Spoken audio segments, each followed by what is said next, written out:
8 अध्याय, उसका हम 8 अध्याय का 31 से हम 35 तक हम पढ़ते हैं। यह लिखा है, आप मेरे साथ निकाल सकते हैं। रोमियो 8 31 से हम 35 तक पढ़ते हैं। अंत हम इन बातों के विषय में क्या कहे? यदि परमेश्वर हमारी ओर है तो हमारा विरोधी कौन हो सकता है? जिसने अपने निज पुत्र को भी नहीं रख छोड़ा, परंतु उसे हम सब के लिए दे दिया, वो उसके साथ हमें और सब कुछ क्यों न देगा?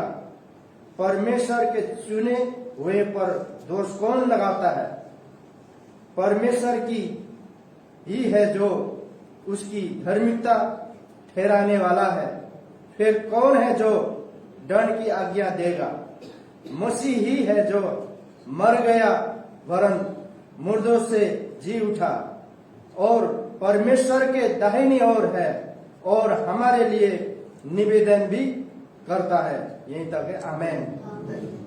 इस वचन से आज के सुबह मैं आपके लिए विशेष टॉपिक ले आया हूं। परमेश्वर हमारी ओर है, हमारी ओर सहायता करता है।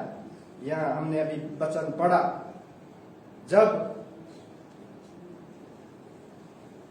जब आपके साथ मेरे साथ परमेश्वर है, ये कैसे हम बोल सकते हैं? क्योंकि जब हम परमेश्वर प्रभु यीशु ने बताए हुए बातों पर जब हम चलते हैं, उस पर अमल करते हैं और हम संसार की चीजों से मुड़ जाते हैं और परमेश्वर की बातों में अमल करते हैं, तो तभी हम बोल सकते हैं कि हमारे साथ परमेश्वर है, तो मेरा विरोधी कौन हो सकता है? जब आप परमेश्वर के वचन के मुताबिक चलते हैं, जब परमेश्वर के वचन के मुताबिक आप चलते हैं और निरंतर प्रार्थना करते हैं, वचन पढ़ते हैं और उसके बताए रास्ते में चलते हैं, तो वो आपका सहायता करता है, आपकी मदद करता है। जब हम बोलते हैं परमेश्वर मेरे साथ है और जो मर्जी काम करते रहे, फिर हम ये नहीं बोल सकते कि परमेश्वर मेरे साथ है। या जो लोग परमेश्वर के साथ मिलकर चलते हैं, क्योंकि परमेश्वर उन्हीं लोगों को क्या करता है? मदद करता है, सामर्थ्य देता है, शक्ति देता है। क्योंकि दाऊद जो था 7 नंबर का बेटा था, सबसे छोटा, और परिवार के लोग उसे बहुत ही नालायक, तुच्छ मानते थे, क्योंकि वो भेड़ बकरी चराने वाला, और उसके साथ उसके लोग भी, जो संसार के लोग उसे तुच्छ बोलते थे। लेकिन वो ऐसे तुच्छ सोचकर वो अपने आप को एकदम चूर्ण मन, टूटा हुआ मन लेकर भेड़ बकरी को ले जाकर वो चराता था, वो सोचता था, और वो एक बजाने वाला यंत्र उसने बनाया और उसने परमेश्वर की आराधना की। क्योंकि वो जब आराधना करता था सच्चे मन से, उसके अंदर कोई छल कपट, संसार की कोई ऐसी चीज नहीं थी, क्योंकि वो टूटा हुआ मन लेकर परमेश्वर से रोकर वो आराधना करता था। और उसकी आराधना से परमेश्वर इतना महिमित हुए और शमूएल को बोले कि जा इजराइल का राजा का अभिषेक कर, बोलकर उसने शमूएल को भेजा। ये वही है जो मेरे मन को भा गया है, मेरे मन को प्रसन्न किया है, जा उसका अभिषेक कर, बोलकर उसने शमूएल को अधिकार दिया, क्योंकि वो पुजारी था। और जब वो उससे पहले वो मुजरा हुआ, बहुत ही गंदा सा रहने वाला, जब परमेश्वर का उसने आराधना किया, परमेश्वर को उसने सच्चे मन से पुकारा, तो उसके मन में ऐसी एनर्जी, ऐसी ताकत, उस ऐसी शक्ति उसमें आ गई, जब वो चलता था तो उसके अंदर से नूर चमकता था, क्योंकि उसे अभिषेक परमेश्वर की ओर से बुलाया गया।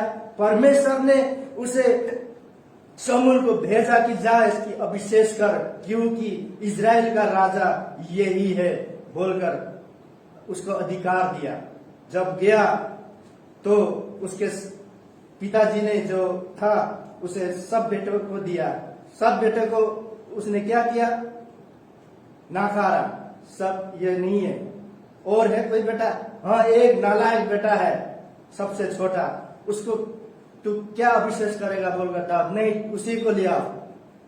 जब उसको ले आए तो उसके अंदर से नूर चमका हुआ था, लाली चमक रही थी। वो 16-17 साल का लड़का जो सब लोग नालायक बोलते थे, लेकिन परमेश्वर जो संसार के लोग नालायक कहते हैं, वो से ही लोग को परमेश्वर चुनता है, क्योंकि वो टूटा हुआ मन से परमेश्वर की आराधना सच्चाई से कर रहा था। और उसके अंदर जो आत्मा दी गई बहुत ही शक्तिशाली, और जो दुश्मन को ललकारने के लिए भी वो यही बोल के ललकारता था कि परमेश्वर मेरे संग है, तो परमेश्वर मेरे साथ है बोलकर वो युद्ध लड़ने जाता था। और जितने भी युद्ध लड़ा उसने विजय पाया। तो आप भी एक परमेश्वर का बेटा बेटी है, सच्चे मन से उसकी आराधना करें, सच्चे मन से उसे पुकारे और सच्चाई से खड़े होकर आप चलेंगे तो परमेश्वर, आप बोल सकते हैं कि मेरे संग है, मेरे साथ है। तो इब्रानियों की 7:25 में बोला गया है, 7:25 में, इसीलिए जो उसके द्वारा परमेश्वर के पास आते हैं वो उनका पूरा पूरा उद्धार कर सकता है, क्योंकि वो उसके लिए विनती करने को सदा जीवित रहता है। जो परमेश्वर प्रभु यीशु के बताए हुए रास्ते में चलते हैं, उसके जब चलते रहते हैं निरंतर, और कोई दुख कष्ट भी आता है तो क्या करता है? यीशु आपकी मदद करता है, परमेश्वर आपकी मदद करता है। तभी आप बोल सकते हैं कि मसीह हमारे लिए प्रार्थना करता है, क्योंकि आपके लिए, मेरे लिए जो उसके वचन के डर और भय के साथ चलते हैं तो प्रभु यीशु परमेश्वर जो आपके लिए प्रार्थना करते हैं और आपकी रास्ते में जो भी रुकावट आती है उसको हटा देते हैं।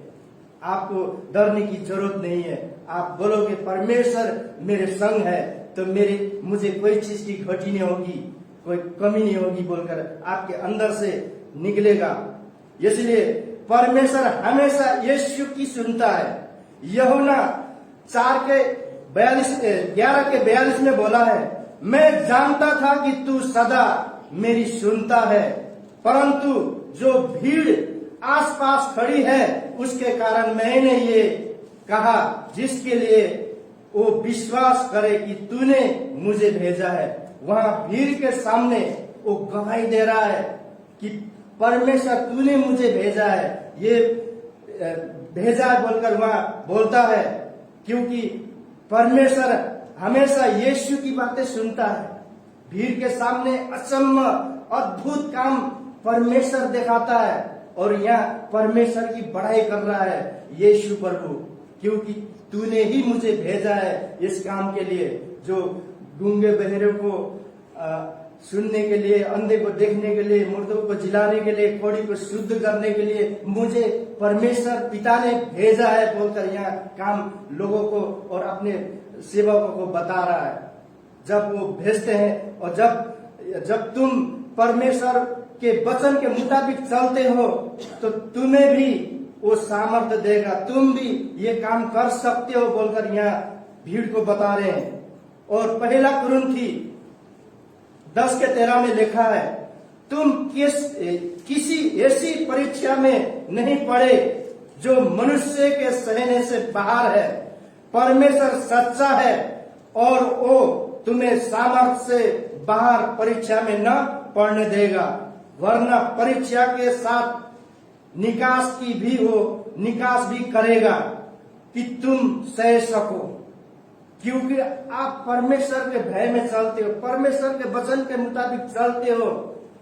तो यहाँ बताया गया है बाहरी वो नहीं करते, लेकिन जब परीक्षा आएगी तो उससे लड़ने की सामर्थ्य परमेश्वर प्रभु यीशु आपको देगा, क्योंकि आप सच्चे हैं, खरे हैं, क्योंकि वो आपके साथ होकर परीक्षा से लड़ने की सामर्थ्य आपके पास मिलता है बोलकर यहाँ बताया गया है। इसलिए परमेश्वर हमेशा परीक्षा से बचाने का उपाय करता है, दुख आने नहीं देता। अगर दुख आ रहा है तो हम अपनी कमियों के वजह से हम सांसारिक चीजों में लालच करते, फिर सांसारिक चीजों में मुड़ गए तो तभी दुख आता है। निरंतर विश्वास में जब आगे बढ़ते जाते हैं, सामर्थ्य में बढ़ते जाते हैं, तो हमें क्या देता है? परीक्षा से लड़ने की वो ताकत देता है और जीतने की सामर्थ्य भी देता है। इसलिए यहूदा 24 और 25 में बताया गया है, जब जो तुम्हें ठोकर खाने से बचा सकता है और अपनी महिमा की भरपूरी के सामने मगन हो और निर्दोष करके खड़ा कर सकता है।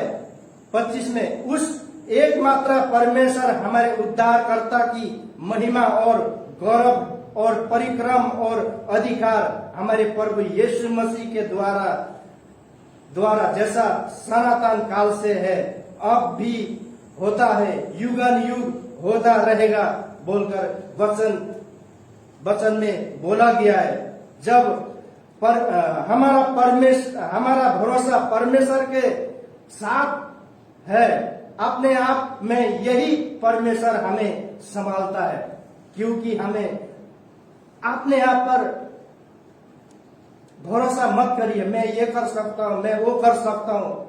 हमारे एक मित्र थे, जब वो उनके पास सामर्थ्य थी और हमने देखा भी है, वो किसी बीमारी के ऊपर हाथ रख के प्रार्थना करते हुए चंगे भी होते थे। कोई दुष्ट आत्मा के लिए हाथ रख के प्रार्थना करते हो, दुष्ट आत्मा भी निकल जाती थी।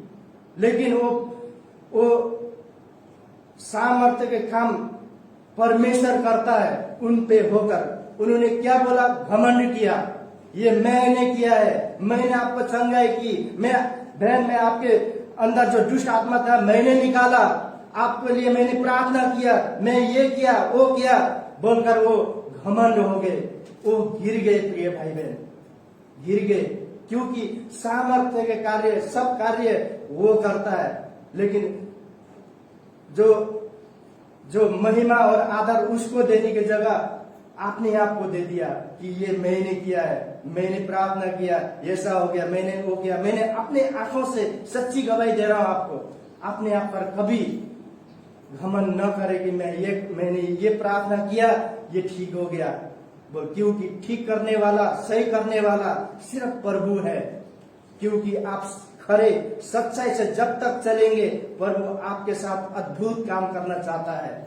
दाऊद से उसने अद्भुत काम किया, क्योंकि दाऊद ने चूर्ण मन, टूटे मन लेकर परमेश्वर के पास आराधना किया, सच्चाई से किया, और वो सामर्थी राजा बना। हम देखते हैं वचन में, हम बस वचन पर विश्वास करें, परमेश्वर पर विश्वास करें, यीशु पर विश्वास करें, क्योंकि ये विश्वास करें कि यीशु मेरे पापों के लिए मरा है, यीशु मेरे दुख के लिए मरा है, यीशु ही है जो मेरे पाप को क्षमा करने का अधिकार, और मैं सब काम यीशु के नाम से करता हूं बोलकर आप बोल सकते हो। क्योंकि आपने ऊपर कभी मत लेना कि मैंने किया है, क्योंकि यही हम गिर जाते हैं और यही गिर कर हम परमेश्वर का नाम को खराब करते हैं और अपने नाम को भी खराब करते हैं। तो आज की सुबह मैं यही उत्साहित करता हूं, परमेश्वर हमारी ओर है और परमेश्वर आपकी ओर है, क्योंकि जब तक सच्चाई से आप सेवा करते हैं, सच्चाई से हम खड़े होकर हम चलते हैं, बाइबल पढ़ते हैं, प्रार्थना करते हैं निरंतर प्रभु के भय के साथ, तो वो हमारी सहायता हमेशा करता है और आपको हर जगह आपको विजय दिलाता है। तो यही वचन से आप सबको ये उत्साहित करना चाहता हूँ। ये वचन रखकर ये हम प्रार्थना की ओर जाते हैं।